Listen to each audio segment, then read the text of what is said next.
Savais-tu que l'alimentation est l'un des secteurs les plus stables au monde? Je suis sûre que non. Alors, dans cette vidéo, je vais te présenter 3 idées business que tu peux lancer avec 100 000 francs dans le secteur de l'alimentation. Alors, la première idée business, c'est la vente des fruits et légumes bio.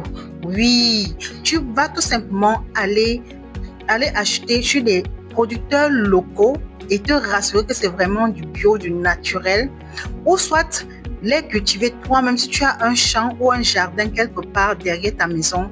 Exploite actuellement et crée ta source de revenus avec. Ce que tu vas faire, c'est de faire du porte-à-porte.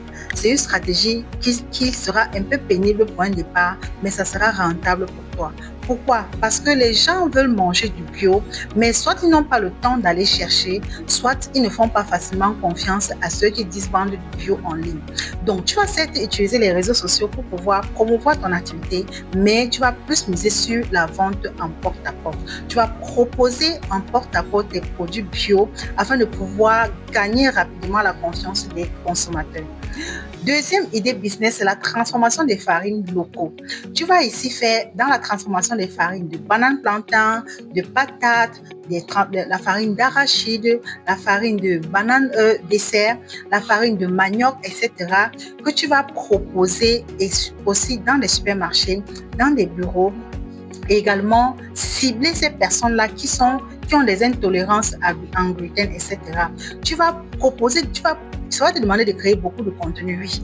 Beaucoup de contenu pour proposer des menus, des recettes de pâtisserie à base de ces farines locaux. Ça va rapidement susciter l'intérêt et l'envie d'acheter.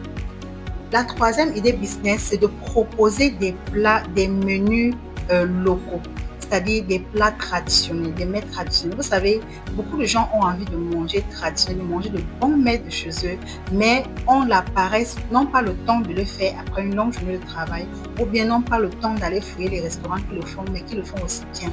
D'accord? Et tu sais que tu es une passionnée de la cuisine, tu sais, tu maîtrises très bien ces différents menus-là. Ce que tu vas investir pour un moment, c'est un sacrifice que tu vas faire des petits plats que tu vas faire déguster à ces gens-là gratuitement. Aller dans les bureaux, oui, faire déguster gratuitement, leur laisser l'eau à la bouche et leur présenter un menu, des menus variés que tu pourrais proposer chaque jour. Ça va leur inciter, ils n'auront aucun autre choix que de te contacter peut-être chaque midi pour pouvoir avoir leur bon plat de midi fait maison. Donc, ces 3 idées business sont très, très rentables. Je vous assure, le secteur de l'alimentation est très rentable et c'est un secteur qui ne tape pas poteau. Si tu es bien préparé, si tu es passionné également, si tu es apte à créer des contenus chaque